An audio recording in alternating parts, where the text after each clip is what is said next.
নমস্কার বন্ধুরা, আপনারা দেখছেন সুব্রত অর্চনার রান্নাঘর। আমার আজকের রেসিপি মূলোর শাক। কথাতেই আছে যে আট পাতে শাক আর শেষ পাতে চাটনি, এটা যদি হয়ে থাকে তাহলে কিন্তু আমাদের খাওয়াটা একদমই পরিপূর্ণ হয়। সেই কথা মাথায় রেখেই আজ আমি একটা শাকের রেসিপি আপনাদের সাথে শেয়ার করতে যাচ্ছি।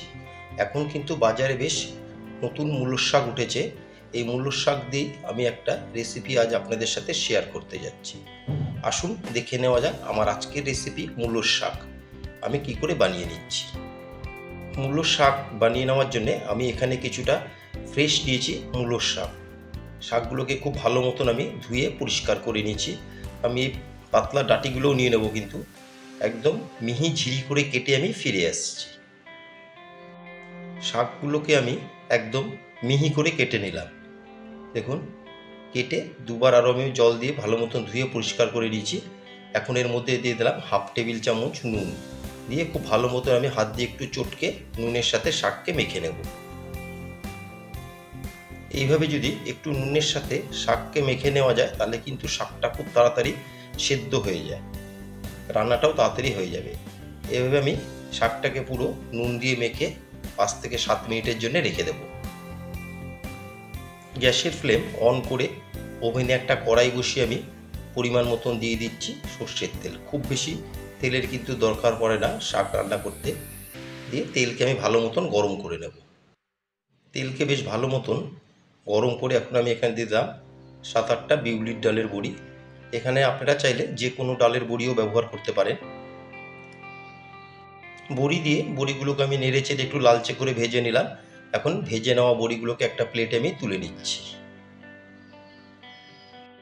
বড়ি তুলে নিয়ে ওই তেলে আমি দিয়ে দিলাম হাফ টেবিল চামচ নুন, একটা কাঁচা লঙ্কা, আর দিয়ে দিলাম 1/4 টেবিল চামচ কালো জিরে। দিয়ে ফোড়নকে আমি 5-6 সেকেন্ড একটু তেলে ভেজে নেব। এখন এর মধ্যে দিয়ে দেবো আমি 1 টেবিল চামচ গ্রেট করে নেওয়া আদা। গরম তেলে যদি আগের থেকে একটু নুন দিয়ে নেওয়া যায় তাহলে কিন্তু আদা দেওয়ার পরে তেল ছিটে না। ফোড়নকে ভালো মতন ভেজে নিয়ে এখন আমি এতে দিয়ে দিচ্ছি হাত দিয়ে চটকে নেওয়া মূলোর শাক। দিয়ে শাককে এখন নেড়ে চেড়ে আমি ভেজে নেব। নুন দিয়ে শাককে চটকানোর কারণে কিন্তু শাকের থেকে বেশ অনেকটাই জল বেরিয়েছে, সেই জলটাও আমি এতে দিয়ে দিলাম। দিয়ে ভালো মতন এখন আমি নেড়ে চেড়ে ভেজে নেব। শাক দিয়ে মিনিট 3 নেড়ে চেড়ে আমি এতে দিয়ে দিলাম 1/4 টেবিল চামচ গুঁড়ো হলুদ। অনেকে কিন্তু আবার শাকে হলুদ খেতে পছন্দ করে না, তারা এটাকে স্কিপ করতেও পারেন। দিয়ে হলুদকেও ভালো মতন আমি মিশিয়ে নেব। দেখুন শাকের থেকে কতটা জল রিলিজ হয়েছে। আর আমার নতুন বন্ধুদের কাছে রিকোয়েস্ট, যারা আমার চ্যানেলটি এখনও সাবস্ক্রাইব করেননি তারা অবশ্যই সাবস্ক্রাইব করে আমার পাশে থাকবেন, আর পাশে থাকা বেল আইকনটি প্রেস করে দেবেন। যখনই আমি নতুন কোনো ভিডিও আপলোড করব সবার আগে নোটিফিকেশান আপনাদের কাছে পৌঁছে যাবে। এখন আমি এতে দিয়ে দিলাম ভেজে রাখা বড়ি। বড়িগুলোকে একটু হাত দিয়ে আমি ভেঙে নিয়েছি। দিয়ে বড়ির সাথে ভালো মতন শাককে মিশিয়ে আরও মিনিট 3 আমি রান্না করে নেব। আমার আজকের রেসিপি মূলোর শাক আপনাদের কেমন লাগলো অবশ্যই একটা কমেন্টে জানাবেন। যদি কোনো অংশে ভালো লেগে থাকে একটা লাইক, শেয়ার আর ছোট্ট করে একটা কমেন্ট করতে কিন্তু ভুলবেন না। বড়ি দিয়ে আরও মিনিট 3 আমি রান্না করে নিলাম। আমার আজকের রেসিপি মূলোর শাক পরিবেশন করার জন্য একদম রেডি। গ্যাসের ফ্লেম অফ করে একটা সার্ভিং প্লেটে আমি তুলে নিলাম।